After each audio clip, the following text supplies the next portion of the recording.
Aaron Rodgers, like all players in the NFL, has suffered injuries throughout his career. But of course, as a quarterback, his injuries would lead to pretty devastating impacts for the teams he was on.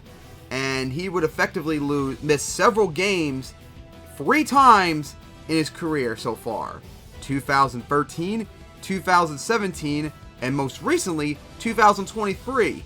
And this theory originally was going to be those last 2 seasons.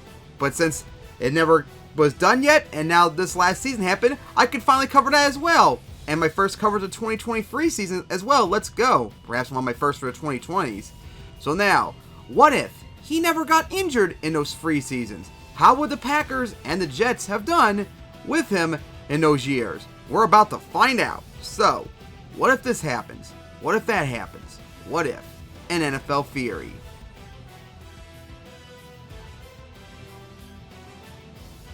So of course we'll start at the very beginning.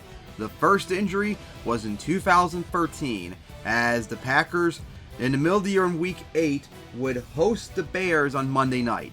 Now at this point in the season the Packers were 5-2 and they got the ball, went downfield, got into the red zone I believe. However, Rodgers would suffer his injury that would knock him out for the rest of the game and all the way up to the final game of the year. During this stretch, the Packers went from 5-2 to 7-1. And that final game of the year, they visited the Bears with the division on the line. And with 30-something seconds left, I believe it was, on 4th and 8, down by 1, deep in their territory, Rodgers threw a Hail Mary catch for a touchdown to get them the division win, still making the playoffs despite his injury. Now, unfortunately for the Packers, they would go on to lose to the 49ers in the wild card round 23-20. Close game, but just wasn't quite enough as a disappointing year from the injury. The next time would be in 2017 in week 6 when the Packers visited the Vikings in a pivotal game with the division lead on the line, as the Packers were 4-1 at this point. During the game, Rodgers took a tackle from Anthony Barr and he suffered a broken collarbone. And that would knock him out to week 15. And during this stretch, the Packers would go from 4-1 to 7-6. Luckily for them, they were still in the playoff race when Rodgers was cleared to come back to play in week 15 when they visited the Panthers. Unfortunately, he was not the same player at that point. He threw 3 touchdowns but 3 interceptions, and the Panthers would win the game 31-24. The next day after the Monday Nighter, the Packers would be eliminated from the playoffs, and the Packers would rest Rodgers for the rest of the year, and they would go on to finish 7-9, their first losing season since 2008. And then finally, of course, 2023, where Rodgers, after being traded to the Jets, would play in the Week 1 Monday night game, hosting the Bills, and I swear that first drive he played in, it was like bad omen throughout. Like the sack, incomplete pass penalty, then another sack or whatever it was, and he got his injury on that. Like, it was just bad omens from the very start. He would get an injury that would knock him out for the whole entire season. And the Jets, after having so much Super Bowl aspirations, and despite they still won the game that week, so Rodgers still won his first game as a starter even if he didn't do anything, the Jets would collapse and finish 7-10 once again. So now, what if he didn't get injured in any of these years? Could 2013, 17, and 23 go better for them? We're about to find out now.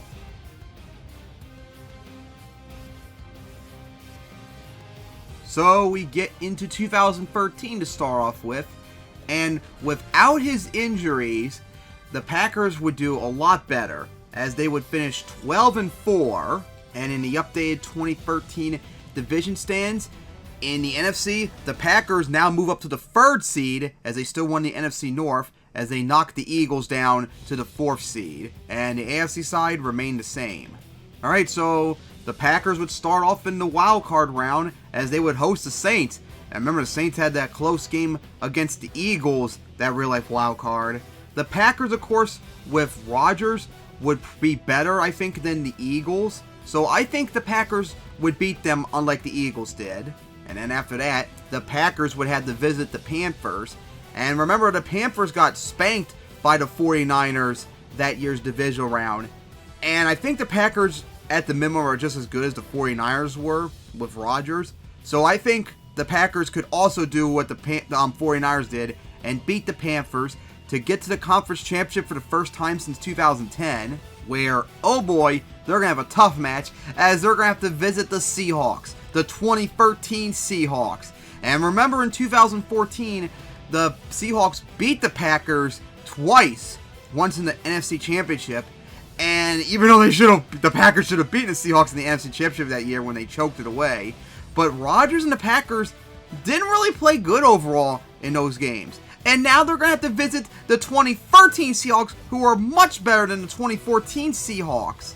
So, yeah, I think it's pretty obvious who I think would pick this. Obviously, I would pick the Seahawks to win this.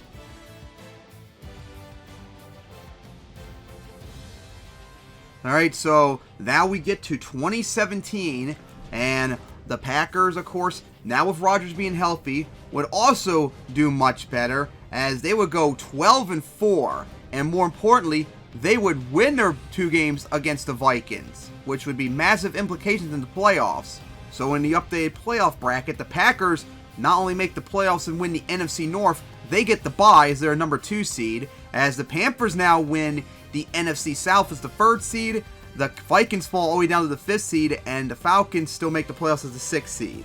After the Panthers would take care of the Falcons, the Panthers would now head to visit the Packers in a rematch from 4 years ago.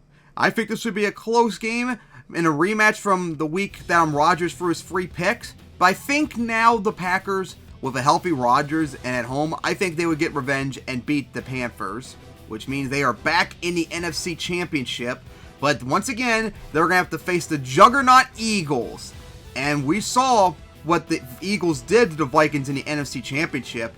And even with Rodgers, I would say maybe the Vikings still were better than the Packers were in 2017, especially because of that elite number 1 ranked defense. And we saw what the Eagles did to them. So yeah, I think if the Eagles could do that to the Vikings, I don't really think the Packers are going to stand much chance either, so I'm going to pick the Eagles still to win this.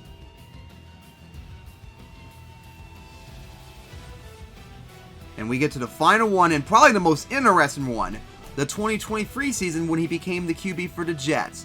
So of course, unlike the last 2 years, Rodgers did literally nothing in this season. 0 for 1 for 0 yards before he suffers injury. So this is pretty much what if he played the entire season.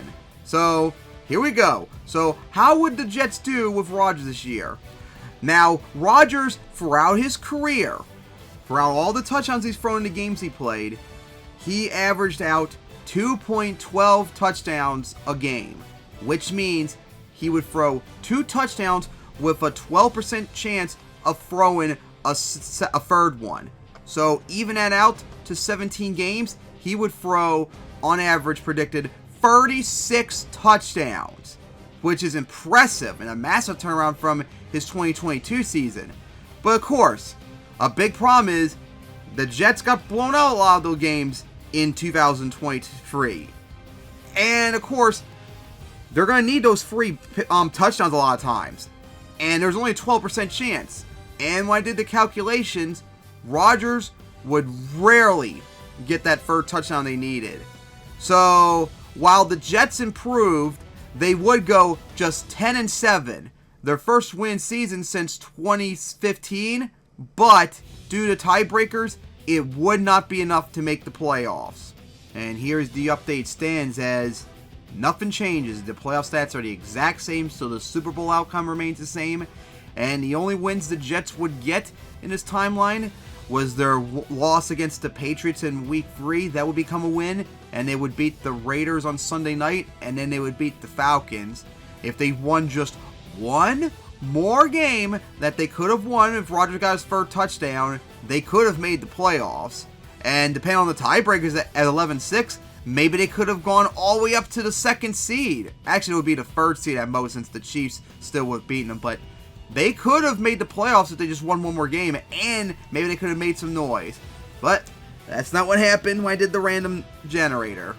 So, yeah, that is my theory on what if Rodgers didn't get injured in those 3 years, he would have gotten winning seasons. He would have gotten the Packers to the conference championship twice, but unfortunately for them, they would have to face 2 juggernaut teams who are destined pretty much to win the Super Bowl. And the year he made with the Jets, they got unlucky. And of course, they were in a very competitive AFC conference that was just going to make it very difficult to get in. But hey, it's just a theory, an NFL theory.